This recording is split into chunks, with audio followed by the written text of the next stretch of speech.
ایک مرتبہ درود شریف پڑھے. اللہم صلی علی سیدنا مولانا محمد. جن لوگوں نے مجھے بلایا اللہ تبارک و تعالیٰ انہیں خوش و خرم رکھے، خدا سلامت رکھے. بزم سجانے والوں کو خدا سلامت رکھے، بزم سجانے والوں کو خوشیاں مبارک ہو، تشریف لانے والوں کو. میں 15 دن سے ویسے بخار میں ہوں، کھانسی آج بہت تھی. گاڑی میں وہ لونگ چباتے آیا ہوں تاکہ تھوڑا بول سکوں. ویسے آنے کا میرا کوئی امکان نہیں تھا. کچھ حضرات نے فون پہ فون کیے اس لیے آیا. ایک علماء 2 علماء تو ہمارے وہاں پاس ہے، ہمارے پاس ہی تھے، ساتھ لے کے آئے. میں ابھی آپ کے سامنے بیٹھا آیا جب مولانا صاحب نے 1-2 کلی پڑھی، اسی کے اوپر میں آپ کے سامنے گفتگو کر رہا ہوں. میرا کوئی موضوع فکس تھا ہی نہیں، مجھے آنا ہی نہیں تھا ویسے، کیونکہ طبیعت ٹھیک نہیں تھی. اور جب میں وہاں سے نکلا تو مجھے ایسا لگا کہ 45 یا 40 کی ڈگری کی ٹھنڈ چل رہی ہے. پتہ نہیں جلسوں میں کون آئے گا. مجھے امید نہیں تھی اتنی لوگ آئیں گے. میں سمجھا 10-20 وہ ساتھی بیاہ میں آتے ہیں نا، 5-10 جن دلہا دلہن کے گھر والے بیٹھتے ہیں، نہیں آتے ہیں تو ہم بھی ناراض ہو جاتا ہے بیچارہ، تو وہ بھی مجبوری میں بیٹھتے ہیں. میں سمجھا یہ ڈیرا ہوگا. لیکن یہاں جب تھوڑا اندر دیکھا تو ایسا لگا کہ واقعی میں باہر تو ٹھنڈ ہے، اندر 45 ڈگری کی گرمی چل رہی ہے. سمجھ رہے ہیں کہ نہیں؟ تو یہ آپ کا اور میرا آنا ہماری طرف سے نہیں ہے. انسان کا دل جس طرف مانوس ہوتا ہے نا، جہاں اس کی محبت ہوتی ہے نا، دل خود کھچا چلا آتا ہے. اور اکثر وہ لوگ میں دیکھ رہا ہوں جو لوگ پیران نظام سے جڑے ہوئے محبتوں والے لوگ، اکثر کو میں جانتا پہچانتا ہوں. حضرت نے ان کا منگتا ہوں جو منگتا ہونے نہیں دے. یاد نہیں ہے، آپ سپورٹ کریں گے. یاد نہیں ہے، میں نے تو حضرت کی بات سنی، وہ آپ کے سامنے رکھتا ہوں. ٹھیک ہے نا؟ یہ چھوٹا سا پنڈال ہے، بڑا نہیں ہے، لیکن اس پورے ایریے میں آبادی کے اعتبار سے ہمارا تناسب دیکھیں نا تو تقریباً گورنمنٹ ریکارڈ کے حساب سے 30-35% یہاں مسلمان ہیں، ہے کہ نہیں؟ اور اگر آپ دل پر ہاتھ رکھ کے میرا ساتھ دیں اور سچائی کو ثابت کریں، اگر یہاں ڈانس، گانا، ناچ، ڈھول، ڈھمکے، فلانے ڈھیکنے کی محفل ہوتی تو آپ بتائیں یہاں پیر رکھنے کی بھی جگہ ہوتی؟ بولو نا، ہوتی؟ چلو اس بات کو چھوڑو، کل کو آپ خود آزما لینا کہ اسی شہر کے اندر کوئی کتے کی دوڑ رکھ لینا، کوئی بلوں کی مرغوں کی لڑائی رکھ لینا، کچھ نہیں تو کرکٹ کا ٹورنامنٹ رکھ لینا، کبڈی کا ٹورنامنٹ رکھ لینا. پھر دیکھنا صبح ٹھنڈ میں اعلان کرنا، لوگ 8 بجے میدان میں بھر کر آ جائیں. آئیں گے کہ نہیں آئیں گے؟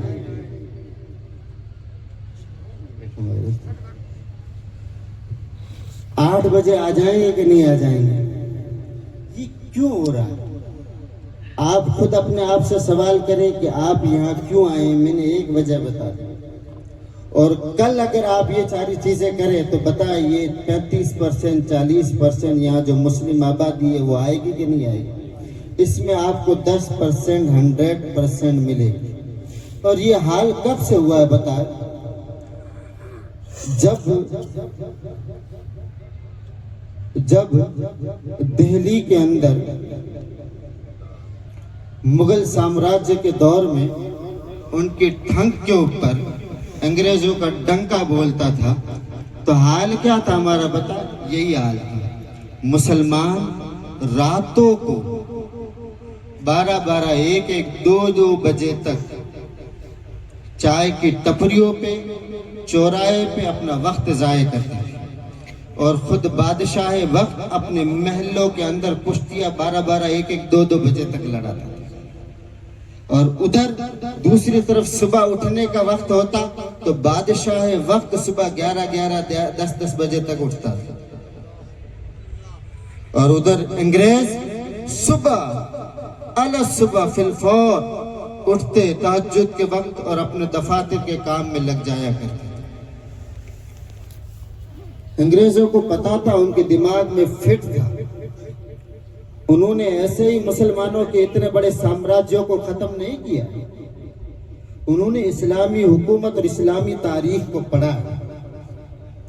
آپ اٹھائیے گرناتا کی تاریخ کو، آپ اٹھائیے اشبیلیہ کی تاریخ کو، آپ اٹھائیے تلی تلا کی تاریخ کو، آپ خون کے آنسو روئیں گے۔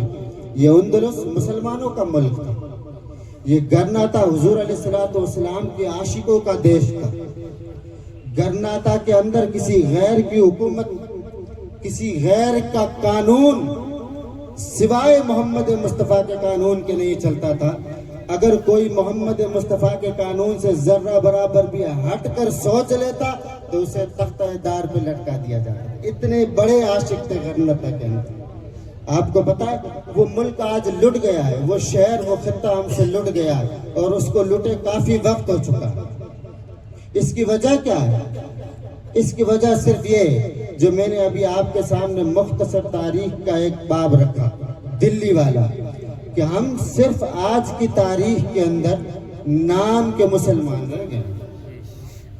ہمارا کردار، ہمارا کام، ہماری سیرت، ہمارا کیریکٹر، ہمارا اخلاق کسی اعتبار سے کہیں سے بھی ہمارے لیڈران اسلام، ہمارے پیغمبر محمد مصطفیٰ کی تاریخ سے میچ نہیں کھاتا۔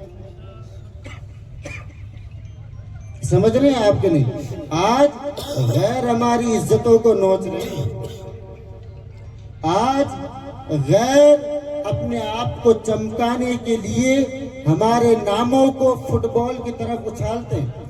آج مسلمان کی ویلیو کیا ہے؟ وہ انگریز نے کہا تھا کہ مسلمان ہمارے سامنے ایک فٹ بال کی حیثیت رکھتا ہے، جب چاہے اپنے پیروں میں مسل دے، جب چاہے اٹھا کر پھینک دے۔ یہ ہماری قوم کی آج کی واقعی تاریخ ہے، اور اس میں گھبرانے کی کوئی بات ابھی بھی نہیں ہے۔ میں آپ کو کہہ رہا ہوں ابھی بھی کوئی اس کا سولوشن ہے، اس کا سولوشن ہے۔ اقبال نے کہا تھا نا، خدا خود کبھی اس قوم کی حالت کو نہیں بدلتا ہے، خدا خود کبھی اس قوم کی حالت کو نہیں بدلتا ہے جسے نہ ہو خود اپنے حال بدلنے کا خیال۔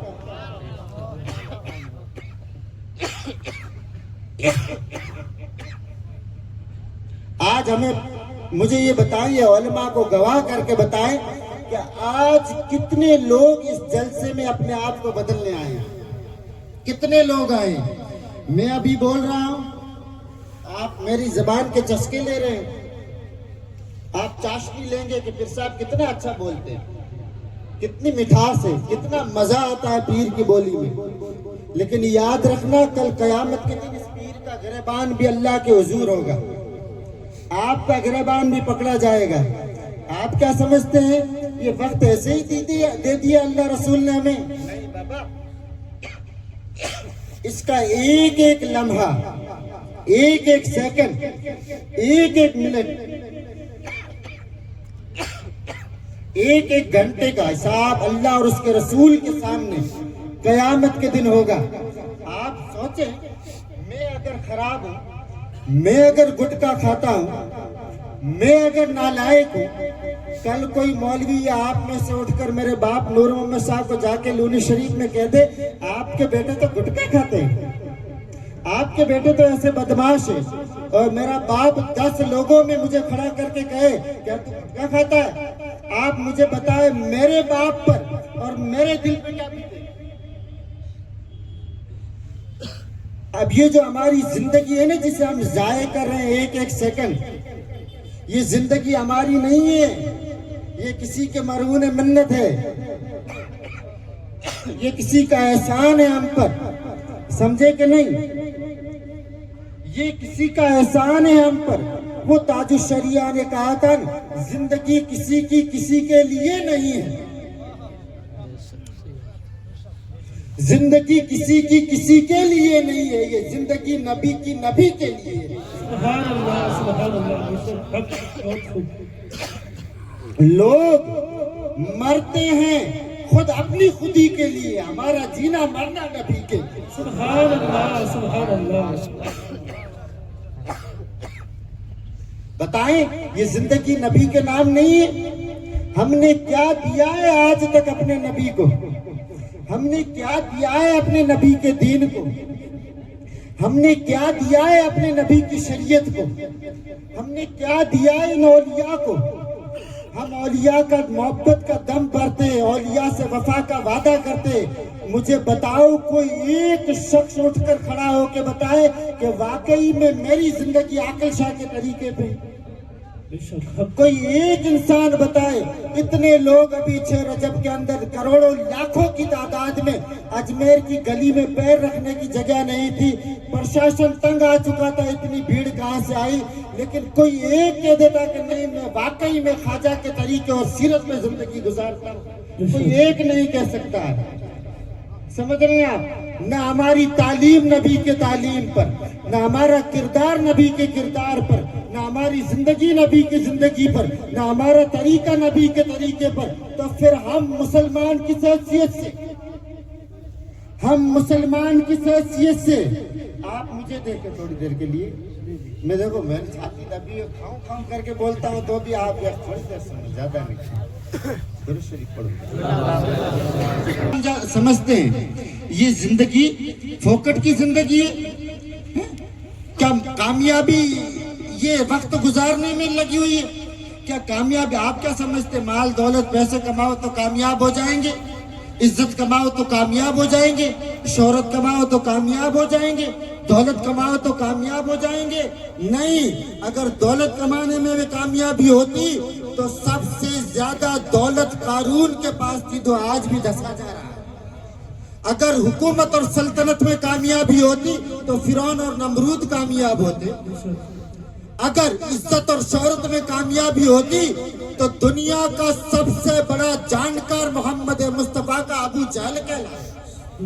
تم اور ہم کس بات کی مولی ہے؟ حقیقت میں اگر کامیابی ہے تو اللہ اور اس کے رسول کے نام پر مر مٹنے میں ہے۔ یہ زندگی اگر پار لگانی ہے، آپ کیا سوچتے ہیں آپ کے رشتہ دار آپ کا ساتھ دیں گے؟ مر جاؤ گے نا تو 1 گھنٹہ بھی بیوی برابر نہیں روئے گی۔ آپ کو 4 گھنٹے آپ کی اولاد گھر میں نہیں رکھے گی۔ آپ کی اولاد آپ کو 5 گھنٹے تک گھر میں رکھے تو اس کا نام بدل دینا۔ آپ زندگی کس کے حوالے کر چکے ہیں؟ آپ کیا سمجھتے ہیں؟ کیوں وقت کو ضائع کرتے ہیں؟ کیوں اللہ والوں کے ناموں کے اوپر؟ آج دنیا کہہ رہی ہے ہماری عزتیں لوٹی جا رہی ہے، ہمیں فلاں نے دبا کے رکھ دیا ہے، ہمیں فلاں نیتا بدنام کر رہا ہے، ہماری فلاں نہیں سنتا ہے۔ ارے تو نے کبھی اپنے باپ کی سنی ہے؟ تو نے کبھی اپنی ماں کی سنی ہے؟ تو نے کبھی اپنے بھائی کی سنی ہے؟ تو نے کبھی اپنی اولاد اور اپنی بیویوں کے حق ادا کیے؟ آج ہم نے زندگی کو کیا بنا دیا ہے؟ آپ کو پتہ نہیں ہے آج ہماری عزتیں ہم خود نوچ رہے ہیں، ورنہ غیروں میں کیا مجال اور جرت ہوتی کہ ہماری طرف آنکھ اٹھا کے دیکھتے۔ مجھے تاریخ کا ایک باب یاد آ رہا ہے، سلطان عبدالحمید ثانی سلطنت عثمانیہ کا والی سلطنت اور تخت پر بیٹھا ہوا تھا۔ ادھر انگلستان کے سفر پر ایک اسلامک مسلم بہن گئی ہوئی تھی۔ انگلستان کی سرحد کے اندر اسے کسی نے چھیڑ دیا اور کڈنیپ کر لیا۔ بڑی مشکل سے وہ چھوٹ کر نکل گئی اور کسی اور ملک پہنچی۔ وہاں سے اس نے سلطان عبدالحمید کے نام میں خط بھیجا اور اس خط کے اندر لکھا تھا، اے عبدالحمید، تجھے اللہ اور اس کے رسول نے ہمارا امیر اور خلیفہ اور بادشاہ بنایا ہے، تو ہمارا دینی اعتبار سے بھائی ہے۔ آج تیری بہن کو انگلستان کے ڈاکوؤں نے نوچا ہے، اس کی عزت پہ حملہ کیا ہے۔ سلطان عبدالحمید اسی وقت فوراً ہاتھوں ہاتھ آرڈر جاری کرتے ہیں اور انگلستان کے بادشاہ کو لکھتے ہیں، اے انگلستان کے بادشاہ سن، جس ڈاکو نے، جس طرح فوجی نے ہماری بہن کی عزت پہ ہاتھ ڈالا ہے اسے فوراً ہمارے حوالے کر دے، ورنہ تیری حکومت کو پلٹ کر رکھ دے۔ اور آج